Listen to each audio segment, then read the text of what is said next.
Je ne savais pas ce qui me fit le plus mal ce matin-là. Les chiffres sur le relevé bancaire ou le sourire moqueur dans son message. Assise à la table de la cuisine, dans ma petite maison de Temple, je fixais la feuille glaciale dans mes mains. 53 000 € en une seule journée. Je sentais mon cœur battre trop vite dans ma poitrine, tandis que mes yeux parcouraient la liste.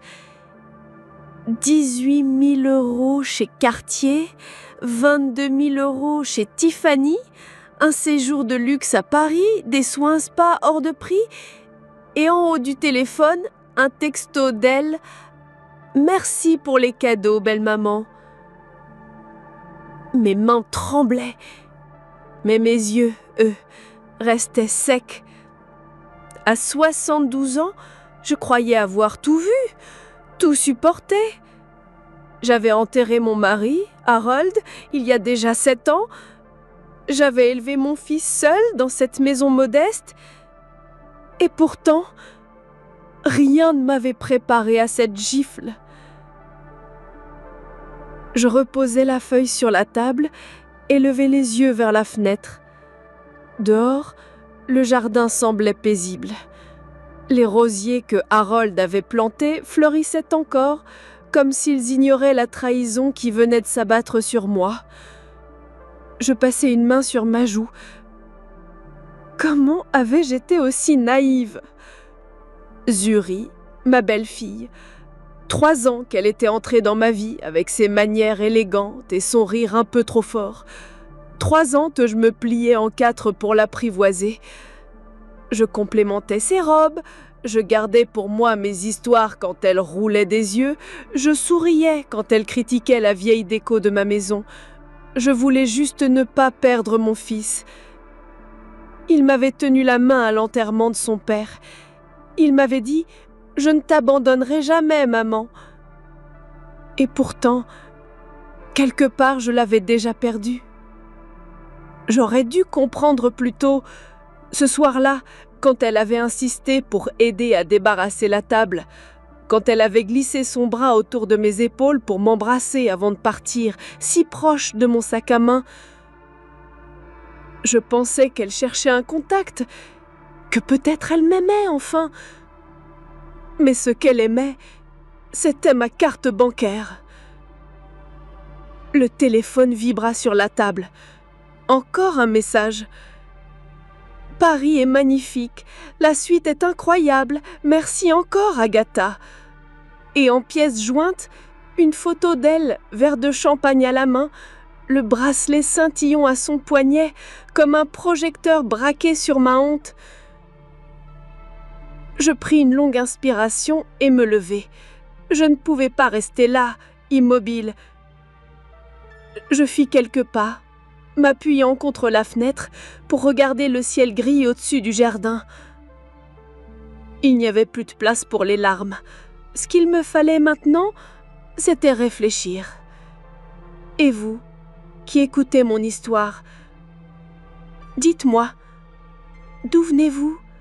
Avez-vous déjà vécu, vous aussi, une trahison que vous n'aviez pas vue venir? Racontez-la moi, je vous écoute toujours. Je me rassis et attrapai mon carnet. J'écrivis en haut de la page, en lettres droites et claires, « On ne me volera plus ».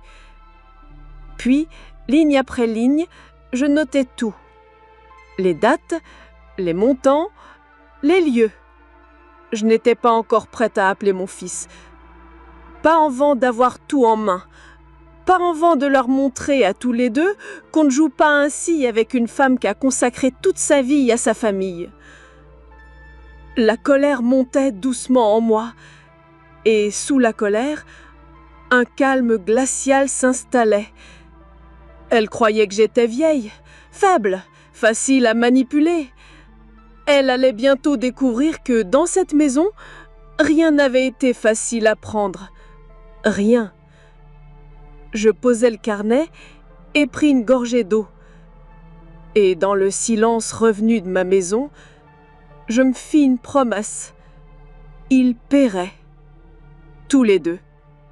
Je passais la nuit entière assise dans mon fauteuil, près de la cheminée éteinte, sans même allumer la lumière. Dans le silence de ma maison, je relisais encore et encore ce relevé bancaire. 53 000 €. Un chiffre qui me paraissait à la fois énorme et irréel. Chaque ligne était une humiliation. Je sentais en moi la brûlure lente de la colère, mais elle avait déjà pris la forme d'une force froide et lucide. Il n'était plus question de pleurer, ni de supplier. Je savais déjà ce que j'allais faire. Au petit matin, je pris une douche glacée, m'habillai avec soin, une jupe droite, un chemisier blanc et mon manteau gris en laine. Dans le miroir du couloir, je pris le temps de me regarder. Mon visage avait vieilli ces dernières années, c'est vrai, mais ce matin-là, je retrouvais dans mes traits cette dureté que j'avais connue autrefois, à l'époque où je devais tenir seule la maison après la mort d'Harold. Oui, j'étais toujours cette femme-là. Je rangeai le relevé bancaire dans mon sac à main et pris le premier bis pour la ville. Dans la lumière froide du matin, Temple se réveillait lentement. Les enfants pressés pour l'école, les commerçants levant leurs rideaux, les cyclistes filant dans la brume. J'entrai dans la banque à 9 h pile. L'employé d'accueil m'adressa un sourire de convenance. Je demandai à voir le directeur. On voulut d'abord me faire patienter. Je plantai mon regard dans celui du jeune guichetier et dis calmement « C'est important et urgent ». On m'installa dans un bureau. Le directeur entra quelques minutes plus tard, le visage aimable, m'étendu en découvrant les chiffres. Je posai le relevé devant lui, lissai la feuille du plat de la main et expliquai tout. La somme, les dates, les lieux. Je précisai que je n'avais jamais donné mon autorisation. Il m'écouta sans m'interrompre, notant tout. Puis, il hocha la tête. « Nous allons bloquer immédiatement la carte, madame, et nous ouvrirons une enquête interne sur l'usage qui en a été fait. Si vous souhaitez porter plainte, c'est votre droit. » « Je compte bien le faire, » répondis-je simplement. Il eut un léger froncement de sourcils. Sans doute croyait-il que je reculerais, que je préférerais éviter le scandale. Mais il se trompait. Je sortis de la banque avec une nouvelle carte provisoire et un rendez-vous fixé au commissariat pour l'après-midi. Dans la rue, le vent frais me fouettait les joues et je me sentais étrangement vivante, comme si un poids avait déjà quitté mes épaules. Je pris le temps de m'arrêter à la boulangerie, acheter un pain encore chaud, le teint serré contre moi en marchant vers le commissariat. À mon arrivée, un jeune policier me fit asseoir dans un bureau et m'invita à tout raconter. Je lui montrai les relevés, les captures d'écran des messages, la photo qu'elle avait envoyée, insolente, posant avec ses bijoux et son champagne. Je vis dans ses yeux que lui aussi comprenait à quel point cette histoire était écœurante. « Nous allons enregistrer votre plainte, madame, et nous ouvrirons une procédure. Vous recevrez bientôt des nouvelles. » En rentrant chez moi, je sentis la fatigue tomber sur mes épaules, mais je ne faiblis pas. J'ôtai mon manteau, déposai mon sac sur la table et restai quelques instants debout dans l'entrée. Je regardais autour de moi. Cette maison m'avait toujours protégée. Et moi, à mon tour, je la protégerais, elle et tout ce qui m'appartenait. En fin de journée, mon téléphone sonna. C'était Julien. Sa voix était légère, comme s'il ne se doutait de rien. « Maman ? Comment tu vas ? Zori et moi revenons demain de Paris. On t'apportera un petit souvenir. » Je pris une grande inspiration. Je ne dis rien de ce que je savais. Pas encore. Je me contentais de répondre. « Très bien. À demain alors. » Quand il raccrocha, je posai le téléphone et me laissai tomber dans mon fauteuil. Demain, il découvrirait. Demain, il verrait que sa mère n'était pas la vieille femme docile qu'il croyait. Demain, ce serait à mon tour de me prendre la main. Et il comprendrait. Tous les deux. Ils restèrent assis là, figés, le regard perdu sur la table, comme deux enfants pris le main dans le sac. Le silence dans la salle à manger était si lourd qu'on aurait pu entendre le tic-tac discret de la vieille pendule du salon. Je n'avais plus besoin de lever la voix. Le simple fait de les voir avaler leur salive, incapables de soutenir mon regard, me suffisait. Julien était devenu blême. Il gardait la feuille entre ses mains, les doigts crispés, comme s'il cherchait désespérément une faille dans ce que je venais de leur mettre sous les yeux. Zouri, elle, avait toujours ce sourire nerveux collé aux lèvres, mais ses yeux la trahissaient. Ils brillaient d'une peur mal contenue, la peur de la chute, la peur de ce qu'elle avait toujours cru impossible, que la vieille femme qu'elle méprisait tant puisse lui tenir tête. Je tranchai calmement un morceau de viande dans mon assiette et continuai à manger, sous leur regard interloqué. Je pris même le temps de m'essuyer la bouche, avant de rompre enfin le silence. « Vous croyez que je ne voyais rien. Depuis le début, vos manières, vos petits chuchotements quand je quittais la pièce, vos regards entendus. » Julien leva la tête, la voix étranglée. « Maman, ce n'était pas ce que tu crois. Je ne savais pas. »« Justement, » répondis-je, en plongeant mes yeux dans les siens. « C'est bien ce qui est le plus terrible. » Zouri tenta une petite protestation. Sa voix tremblait, à peine audible. « Vous exagérez. C'était juste pour s'amuser. Un voyage, des bijoux, rien de grave. » Je la coupai net, en posant ma fourchette avec un claquement sec. Rien de grave. 53 000 €, volés. Et dans mon dos, chez moi, sous mon toit. Elle détourna les yeux. Julien baissa la tête. Je me redressai légèrement sur ma chaise et repris. « Vous pensiez que je suis vieille, que je ne vois plus clair, que je suis trop faible pour vous résister. Vous aviez tort. » Je me levai lentement et m'avançai vers le buffet. J'ouvris le tiroir et en sortis une seconde enveloppe. Je la posai devant eux. Voilà, la suite. Un double des preuves que j'ai déjà déposées chez le notaire. Les relevés bancaires, les captures des messages, tout. Que vous portiez plainte ou non, que vous remboursiez ou non, le mal est fait. Et maintenant, tout est entre mes mains. Julien leva des yeux suppliants. « Maman, ne fais pas ça, on peut arranger les choses, on te rendra tout. » Je le fixai sans ciller. « Je n'ai pas besoin que vous me rendiez quoi que ce soit. Je n'ai besoin de rien venant de vous. » Zouri éclata soudain en sanglots, couvrant son visage de ses mains, répétant que ce n'était pas ce qu'elle avait voulu. Mais je ne la regardais même plus. Je repris ma place à table et continuai mon repas, comme si rien ne s'était passé. Ils finirent par se lever tous les deux, penauds, Julien murmurant un faible « Je suis désolé » en refermant la porte derrière lui. Je restai seule, droite, dans ma salle à manger désormais silencieuse. Je terminai mon verre de vin, essuyai mes mains sur ma serviette et, pour la première fois depuis longtemps, je respirai profondément. Dans le reflet de la vitre, je me vis, la tête haute, et je souris.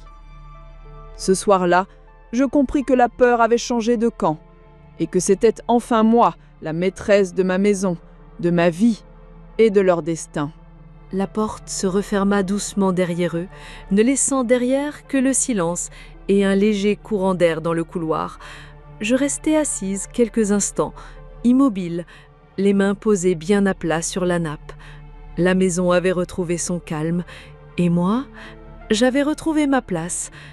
Je pris une grande inspiration et, lentement, je débarrassai la table, je rangeai la vaisselle dans l'évier, je repliai la nappe et lissai les plis soigneusement, comme on remet de l'ordre dans une vie après le tumulte. Quand tout fut propre et à sa place, je m'assis dans le fauteuil du salon, sous la lumière douce d'une lampe à abat-jour. Je sortis mon carnet et pris le temps d'écrire. L'écriture avait toujours été mon refuge. Je notai la date en haut de la page, puis j'écrivis « Ils ont osé. Ils ont cru que je ne verrais rien. Ils ont cru que je plierais sous leur mépris. Mais j'ai tenu bon. Et maintenant, ils savent. » Je reposai le carnet sur la table basse et me laissai aller contre le dossier du fauteuil. Dans le jardin, la lumière déclinait lentement. Les feuilles du figuier bruissaient dans le vent du soir. Je sentis un frisson me parcourir, mais il ne venait pas du froid. C'était la sensation d'un chapitre enfin clos. Le téléphone sonna vers 20 heures. Je le laissais sonner plusieurs fois avant de décrocher. C'était Julien, sa voix hésitante, presque étrangère. « Maman, je voulais juste savoir si tu allais bien. » Je répondis, d'une voix égale. « Très bien, merci. » Un silence gêné s'installa. Il murmura « Je suis désolée pour tout ça. Pour elle, pour moi. » Je laissai passer un long moment avant de dire « Ce qui est fait est fait. Bonne soirée, Julien. » Et je raccrochai. Je posai le combiné sur son socle et restai un moment assise là, dans le silence retrouvé. Pour la première fois depuis longtemps, je n'éprouvais plus cette sensation d'attente, cette peur sourde d'être effacée. Je n'attendais plus rien d'eux et ça me suffisait. Je montai à l'étage, me changeai pour la nuit et ouvris la fenêtre de ma chambre. L'air frais du soir entrait, changeait de l'odeur des cheminées voisines et des feuilles mouillées. Je m'assis au bord du lit, les mains jointes, et contemplais le ciel noir parsemé d'étoiles. Et dans le silence paisible de ma maison de temple, je me promis de ne plus jamais laisser personne me faire douter de ma valeur. Plus jamais. Le reste de la soirée s'écoula dans un calme absolu. Je glissai la seconde enveloppe dans le coffre où je rangeais déjà mes papiers importants, puis je me glissai sous les draps, la tête légère, la poitrine enfin libérée d'un poids que je portais depuis trop longtemps. Et tandis que mes paupières se fermaient, je me dis que c'était désormais à eux de vivre avec la honte, à eux de porter le fardeau de ce qu'ils avaient tenté de me faire. Et moi, j'avais enfin retrouvé ma paix. Le lendemain matin, je m'éveillai avant l'aube, comme à mon habitude. La maison était silencieuse et froide, et pourtant, il y avait une chaleur étrange dans ma poitrine, une forme de soulagement.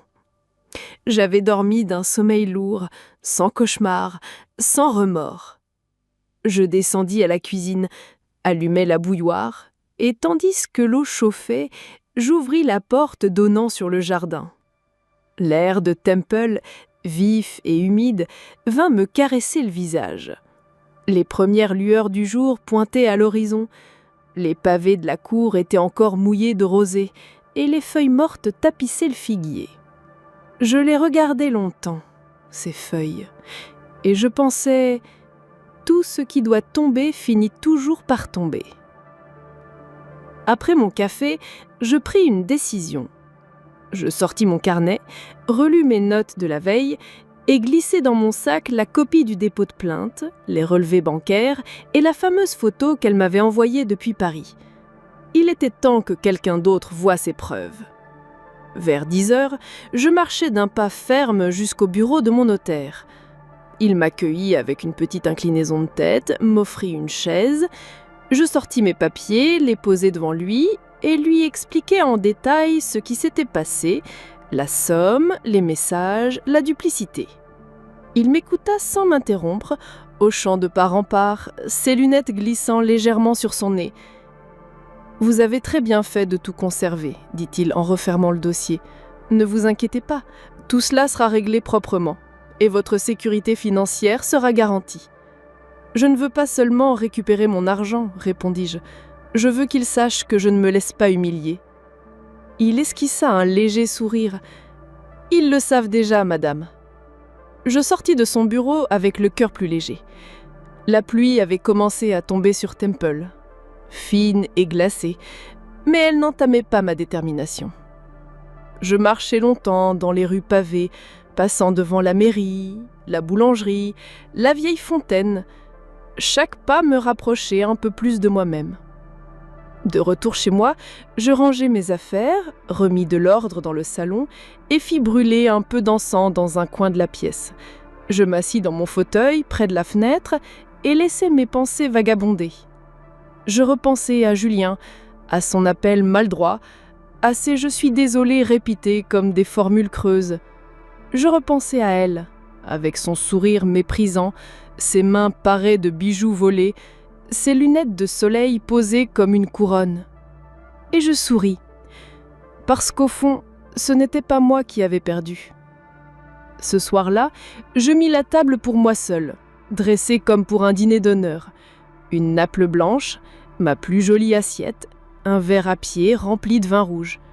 Je me servis une part généreuse de quiche et allumai 2 bougies. Et sous la lumière chaude des flammes, je levai mon verre, seule, mais plus forte que jamais. À haute voix, pour moi seule, je murmurais « À ma dignité retrouvée, à ma paix et à ma victoire ». Puis je bus une gorgée, savourant le goût doux amer du vin, et je sus que plus rien, ni eux, ni leur trahison, ne pourrait m'atteindre désormais. Il remit son manteau d'un geste sec, la tête baissée, et fit quelques pas vers la porte. Sa silhouette, dans l'encadrement, me sembla plus frêle qu'elle ne l'avait jamais été, presque maladroite, comme s'il ne savait plus très bien qui il était, maintenant que je ne jouais plus le rôle qu'il attendait de moi. J'aurais pu le rappeler, lui tendre une main, mais je ne fis rien. Je restai assise à la table, les doigts posés bien à plat sur la nappe blanche, le regard fixé sur son dos. « Julien ?» Il s'arrêta net, la main déjà sur la poignée. Je vis ses épaules se tendre. Il ne se retourna pas. « Dis-lui que je ne veux plus jamais la revoir ici, et dis-lui que c'est toi que je plains, parce qu'un jour, quand elle t'aura détruit, tu te souviendras que tu as choisi la mauvaise personne à protéger. » Je crus voir ses doigts se crisper sur le bois. Il ouvrit la porte sans un mot et la referma derrière lui. Le bruit du loquet résonna dans la maison, aussi tranchant qu'un coup de couteau. Je restais seule, dans ce silence retrouvé. Un silence étrange, presque apaisant. J'aurais pu me sentir seule, mais ce n'était pas le cas, car pour la première fois depuis longtemps, la maison m'appartenait vraiment. Chaque mur, chaque carreau, chaque meuble respirait à nouveau pour moi. Je me levai lentement et allai tirer les rideaux du salon. La lumière du jour déclinait déjà, teintée d'or et de gris. Dans le jardin, les dernières feuilles d'automne dansaient au vent et je les regardais tomber, une à une, comme ces illusions qu'on a trop longtemps gardées. Le soir, je préparai un potage et m'installai sous la véranda, ma cuillère dans une main, mon carnet dans l'autre. J'écrivis longuement, d'une écriture plus ferme que d'habitude. Je notais tout, la visite de Julien, ses mots, mes réponses, et cette porte qui s'était refermée comme une promesse. Puis, je posai le carnet sur la table et pris une gorgée d'eau. Je passai la soirée à ranger mes affaires. Dans la chambre, je pris le temps d'ouvrir mon armoire et d'en sortir 2 cartons pleins de vieilles photos. Je les triais, choisissant celles que je voulais garder et celles que je préférais oublier. Une à une, je les glissais dans des enveloppes. Une nouvelle vie commençait pour moi. Et il fallait savoir dire au revoir aux fantômes. Lorsque tout fut en ordre, je pris une couverture et allai m'asseoir dehors, sous le ciel dégagé. Temple s'étendait dans le silence de la nuit, ses toits endormis sous la lumière douce de la lune. Je restai là longtemps, la tête levée vers les étoiles, respirant l'air vif. Et alors que je sentais la fraîcheur me gagner, je sus que j'avais enfin trouvé ma place. J'avais payé cher pour comprendre, mais je savais désormais que la paix ne vient pas de ce qu'on reçoit des autres, elle vient de ce qu'on refuse de leur laisser détruire. Je murmurais dans la nuit, je suis encore là et plus forte que jamais. Puis, je rentrais dans ma maison, refermai la porte et me couchai, le cœur étonnamment léger. Le lendemain, lorsque le soleil se leva sur Templo, je me sentis renaître. Une lumière dorée envahit la chambre, à travers les volets entr'ouverts, réchauffant mes draps, mes mains, mon visage. Je restai allongée quelques minutes, savourant cette douceur matinale. Cette maison était calme, enfin apaisée, sans chuchotement derrière les portes ni regard en coin. Je me levai et allai directement ouvrir grand les fenêtres du salon. L'air frais de novembre entra d'un coup, chargé de l'odeur de bois humide et de cheminée.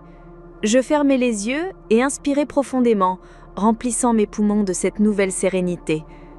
La veille, j'avais pris une décision irrévocable. Plus jamais je ne laisserai quiconque me voler ma tranquillité.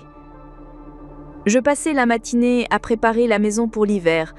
Je rabattis les stores, couvris les meubles de drap clair et rangeai soigneusement la vaisselle dans les armoires. Je voulais que tout soit à sa place, prêt à affronter la saison froide. Sur la table de la salle à manger, le carnet attendait. Je m'assis, l'ouvris à la dernière page écrite et inscrivis. Aujourd'hui, je n'ai plus rien à craindre. Ils ont voulu m'effacer, mais c'est moi qui les ai effacés. De ma maison, de mes pensées, de mon cœur. Je suis restée debout, et dans mon silence, j'ai gagné. Je reposai le stylo et relus mes mots plusieurs fois, jusqu'à ce que je les sente résonner en moi comme une vérité définitive. Puis je refermai le carnet et le rangeai dans le tiroir de la commode, sous la nappe brodée que ma mère m'avait laissée. Dans l'après-midi, je sortis marcher dans les rues du village. Je croisai des voisins qui me saluèrent d'un signe de tête. Certains, sans doute, avaient entendu des rumeurs, mais personne n'osa rien demander. Et c'était très bien ainsi. Sur la place, je m'arrêtai à la boulangerie et achetai une brioche chaude. La vendeuse, gentille, me glissa. « Vous avez bonne mine, Madame Agathe. On dirait que vous êtes plus sereine ces temps-ci. » Je souris, sincère. Oui, je le suis. De retour chez moi, je déposai la brioche sur la table et ouvris la fenêtre donnant sur le jardin. La lumière de fin d'après-midi caressait les branches du figuier et un rayon éclairait la porte de la petite remise. Je restai là à contempler la scène, comme pour graver ce moment en moi. Puis je m'assis sous la véranda, un plaid sur les genoux et un thé fumant entre les mains. Le crépuscule tombait sur Templo et les premières étoiles apparaissaient dans le ciel. Je murmurais pour moi-même, dans la quiétude retrouvée de ma maison. Ils ont cru que je plierais. Ils ont cru que j'étais trop vieille, trop faible. Mais c'est dans mon silence qu'ils ont perdu. Et c'est dans ce même silence que j'ai retrouvé ma paix, ma dignité, ma liberté. Et je levai les yeux vers la nuit tombante, le cœur léger, enfin en paix avec moi-même.